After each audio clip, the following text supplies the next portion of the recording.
I nearly bled out giving birth to my son, and my sister-in-law had the nerve to say my C-section was just me being weak because I didn't prepare or trust my body enough. Posted by you/prestigious ICE 7293. I, 28F, had my son, Kyson, 4 months ago. At 22 weeks, I was diagnosed with partial placenta previa, and we were hoping and praying it would resolve. But at 28 weeks, I was told I had complete placenta previa. This news hurt because I had a birth plan, but my doctor still closely monitored it, even though he made it clear there might be less chance of it resolving and that I might have a C-section. At 35 weeks, I had heavy bleeding, so I delivered my beautiful baby boy through an emergency C-section. My son was in the NICU for 2 weeks before we got to go home. 2 weeks ago, there was a family party at my mother-in-law's house. I was sitting with the ladies when Kyson started crying, so I breastfed him while chatting. Nobody had a problem with that. After that, I handed him to my sister-in-law since she wanted to play with him. While she was holding him, she said something. They started talking about my sister-in-law's labor, and she said it was a breeze. I said, "Oh, that's nice. I hope to have a natural birth with my second someday." Then she said, "A natural birth needs preparation during the whole pregnancy." She went on to say, "You never worked out or got active much." I told her it was because of the placenta previa situation. This woman literally said, "That's not an excuse though. I had round ligament pain, and I still managed to keep active." I told her I was kept on bed rest for half my pregnancy and had too many hospital visits, so I didn't want to do anything to risk putting myself in danger. Then she said, "Your body can feel the nerves and it reads accordingly. You should have relaxed and let nature take its course. That's how natural births work." The C-section was avoidable. I told her to FCK herself, took my baby out of her arms, and went to my husband. We left after that. Apparently, she told anyone who asked where I was that I got sensitive and left the party. A few days later, she asked to see Kyson, and I said I wasn't comfortable being around her at the moment. She accused me of weaponizing my son and using him to hurt her. Note, the whole pregnancy she kept on giving unsolicited advice on how to fix the placenta previa, and I feel like she thinks that if I had listened to her, I would have had Kyson naturally. I felt sad for a few weeks after birth because my birth plan didn't go how I wanted it to. These feelings just feel like they've resurfaced, to be honest. I thought I was okay. Am I the jerk for grabbing him and not agreeing to visit her? Top/relevant comments. Commenter. Sister-in-law can stay in her judgmental bubble by herself. I would have humiliated her at the party by asking why she thought she knew more than the doctors who gave you the advice. And ask her where she got her medical degree from, because you'd like to tell people not to attend that university since clearly their candidates are both ignorant and downright stupid with a capital S. Sonky mommies are the worst. Ops response. She hates C-section births, formula, etc. She's that type. Commenter 2. She sounds like an idiot. What part of bed rest did she not understand? I went through a placenta abruption, almost died and almost lost my baby. The first thing my doctor said to me once I was coherent enough to hear it was, "You did nothing wrong." If someone said to me what she said to you after what I went through, and in the same token, what you went through, I don't know if I could ever speak to them again. What she said was cruel, vile, and more importantly, completely false. Ops response. I'm so sorry about the placenta abruption, so glad you and baby are okay. It was so hurtful, especially since she knows how much I wanted to have a natural delivery. Commenter 3. Nobody's giving out medals for having natural births, and people need to stop looking down on C-section births like it's a failing of some kind. You did what was advised based on professional opinion for the health and safety of you and your child. You are not weaponizing anything, she is just playing victim, and you don't need to be around this toxic attitude. If she doesn't apologize or you can't come to a point where you are comfortable to be around her, just keep enjoying your baby and motherhood without this negative energy. Ops response. They see a C-section as easy, but it's really not. Thank you, I'm prioritizing my mental health and my son. Commenter 4. Wow, comparing round ligament pain, something every pregnant woman feels, to placenta previa, which legit forces you to have no choice but to limit activity, is truly insane. If she said this to your face, I can only imagine what they all say behind your back. I'd send her and your mother-in-law info on placenta previa and why you couldn't work out. Tell your sister-in-law you no longer want to be around someone like her, and how hurtful it was to demonize a condition you had no control over that could have cost you and your son your lives. She's the type who'd give your baby something he's allergic to because she thinks you're exaggerating or believes he needs to grow out of the allergy. I would not feel safe around her. Ops response. When we first told her about the diagnosis, I even gave her factual info, but she's just stubborn. She says science makes pregnancy more complicated than it's supposed to be since it's a natural thing. She doesn't babysit him, and neither does my mother-in-law. Commenter 5. Is sister-in-law a doctor and anti-vaxxer? Ops response. No, she's an accountant. Surprisingly, she vaccinates. But she hates epidurals, iPad kids, eats only organic food, etc. Update 7 hours later. I made my post hours ago, and I am so overwhelmed by the amount of support and kindness I've received from everyone in the comments. When I told my husband about what happened, I didn't like his reaction.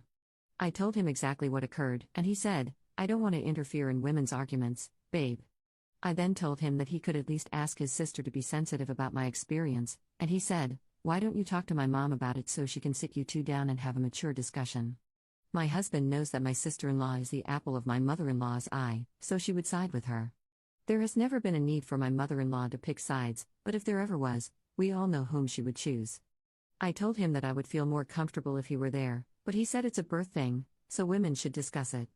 I mentioned in a comment on the original post that my husband suggested therapy.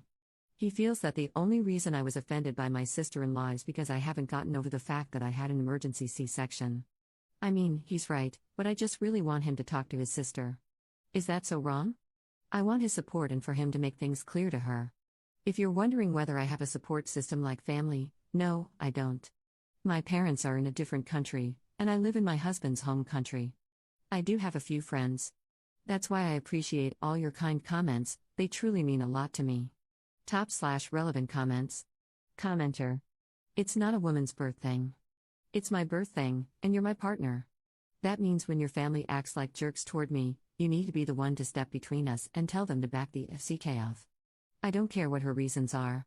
I've told her flat out not to do a thing, and she keeps doing it. If my dad or brother came over and told you how you're doing parenting wrong, how you're a failure as a husband and a father, how would you feel if I just told you to talk to my daddy about my brother picking on you, instead of standing up for you? You're making me feel like you agree with everything she's saying, and that's making me rethink how this relationship is going.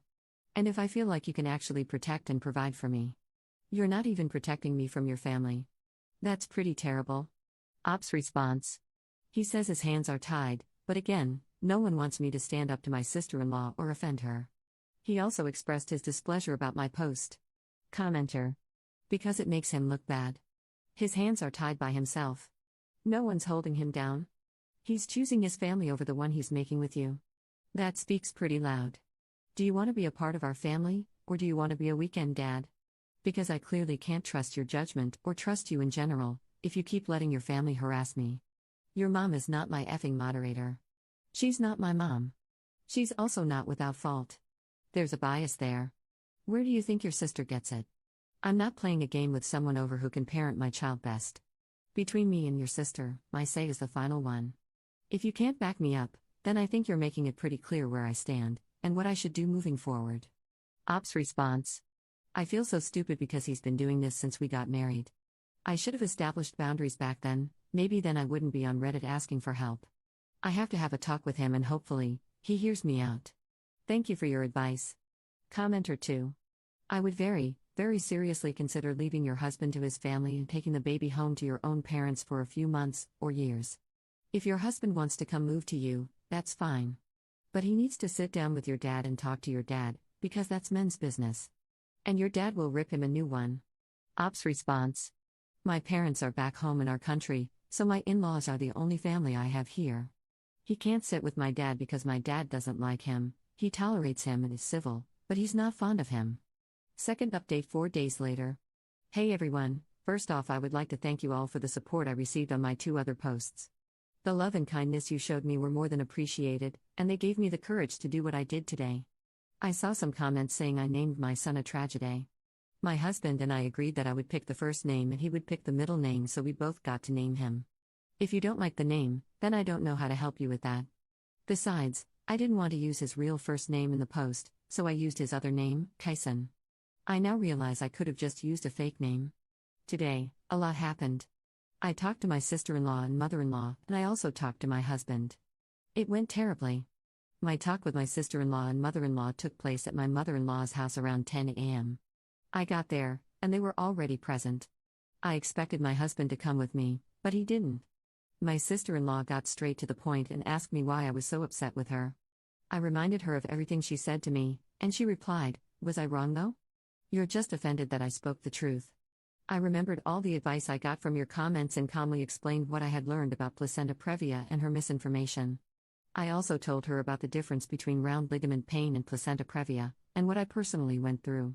She rolled her eyes and said, "That's what doctors want so they can make money off of C-sections." My mother-in-law, the whole time, sat there defending her and telling me not to take it to heart, while my sister-in-law doubled down on everything she said. She even called me incompetent and sensitive. I responded with a few choice words and began to walk out. I was baby-wearing Kyson at the time.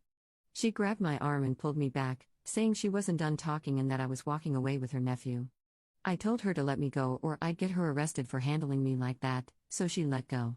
I told them when they're ready to behave like adults, they can see Kyson. I was so scared to stand up for myself, but I did it. My hands were shaking. I got home, and my husband wasn't there, so I got Kyson to nap and called my dad. I told him everything, and he was furious. He told me to either move out or fly back home. I said I needed to talk to my husband first and would update him afterward. When my husband got home later that afternoon, I was breastfeeding. He came into the living room and asked how the meeting went. I could tell he was in a bad mood. I told him it went badly, and he said, "Oh, I know." He told me his mother was hurt by my disrespect. I explained how they behaved, and he told me I was basically calling his mother a liar. Apparently, his mother told him I was screaming and shouting, hysterical even, and that I rattled Kyson. My sister-in-law backed her up, basically a tag team. I told him what actually happened, and he said all this drama wouldn't be happening if I hadn't overreacted to a few comments at the party. I was shocked. I told him I thought he was supposed to defend me, and he said he couldn't ruin his relationship with his family because of my insecurities. I told him I would leave with my son and go to people who actually care about me, and that my dad would book my flight. I walked away with Kyson, and he grabbed my arm, saying his son was going nowhere. He told me he was tired of my constant complaints about his family. He said if I was still hurt by those comments, maybe I was the problem and needed to fix it. He brought up a few past experiences with his family that I'd rather not mention. At this point, it got loud and Kyson started crying, so I told my husband to calm down. He didn't. Let's just say the living room wall understood how angry he was. I told him I wanted to go somewhere I felt safe. I left with Kyson, and we are currently staying in a hotel. I want to move to another city and start fresh. I can request a job transfer. My husband expresses himself audibly when angry, but what happened afterward was shocking. He called me and asked me to come home, saying he was just frustrated. He knows about this account and the posts, so he saw the comments I got. He messaged me saying I let strangers on the internet get into my head and convinced me to turn against his family. He said he felt torn between supporting his sister and supporting me, and I couldn't blame him for not knowing which side to take. I told him I don't want Kyson to grow up in such an environment and stopped replying. I don't know if I was dramatic or if I did too much. I still don't understand why he got so angry or why he reacted that way. I also don't understand why his mom and sister lied to him. There's a lot of uncertainty right now, but Kyson and I are safe. I plan to talk to a lawyer about the next steps. I feel at peace. I've gone through so much in my 5 years of marriage, and now I want to raise my son in a healthy environment. Thank you all for the support, truly. Top/relevant comments. Ops husband downvoted. I'm sick of this. Every account I make gets deleted, and it's because nobody wants to hear my side. Redacted. I hope you're happy breaking up your own family because of these strangers. You clearly enjoy strangers on the internet calling me vile names. Please unblock me. I still deserve to see my son. Ops response. Don't say my name on a public app. Yes, I am happy, because I am safe. Stop posting stories trying to get attention. You were barely there when I was carrying Kyson, and now you suddenly want to see him? If I were to list everything you've done to me, and everything you allowed your sister to do, Reddit wouldn't allow it. Just remind your sister that I still have a burn mark. I stayed through all of that. Please, stop embarrassing yourself. Commenter 2. He deleted it all before I got to read his comments. Did anyone screenshot them, or can someone fill me in, please? Commenter 3. The gist is, he was using several throwaway accounts to harass Op and share her real information online. He implied Reddit was preventing him from explaining his totally reasonable but somehow unexplainable side of the story, apparently because his wife